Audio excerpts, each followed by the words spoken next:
The South African journalist Andre-Pierre Du Plessis has, like others, been closely following it. As you can see, he joins me live from New York. Good to have you with us on the programme. An incredible story, but I guess it's a story that many South African journalists wish they didn't have to cover, because this man is such a sporting icon, sporting legend. Exactly. I think as any journalist working outside their home country, it's always interesting to see how stories from your home country is portrayed in foreign media, and I can only imagine. For myself, I've had the luck of interviewing Oscar Pistorius, and just one of the most incredible sports stars I've interviewed, simply because in a country like South Africa, which obviously is sports crazy, and we have some of the best cricket and rugby players, these are people who are obviously at the top of their game, like Oscar Pistorius, and often interviewing them means you can only expect them to be bombastic and arrogant, whereas Oscar Pistorius, and I think that's what adds to the tragedy of this story, only the most approachable person to interview, and incredibly humble, and as most people know, he's got such a great cause of helping underprivileged and disabled youth. So to be able to, or to be asked by your editor to sit in a courtroom drama like we've had this past week, I can only imagine must be hard for those who know Oscar Pistorius, and obviously also for South Africans.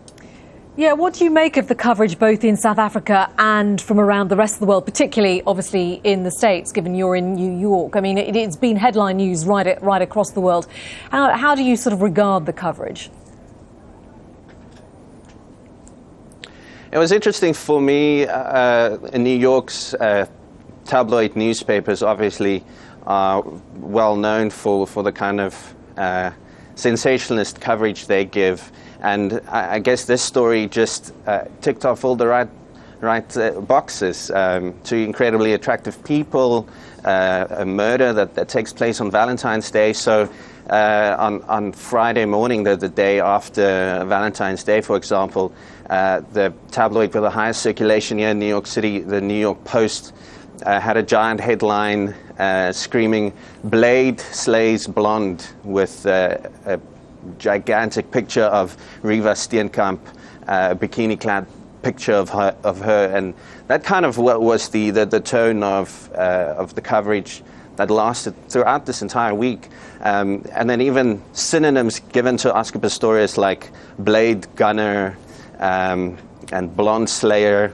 You know, for someone, and again, this kind of coverage you won't find in South Africa, at least. What was also interesting to me is the cable news channels here. Again, the channel with the most viewers, Fox News, on Friday, made the example or tried to connect the two narratives of America's gun control debate, which is obviously very relevant. President Obama visiting Chicago last week in his push for banning assault weapons.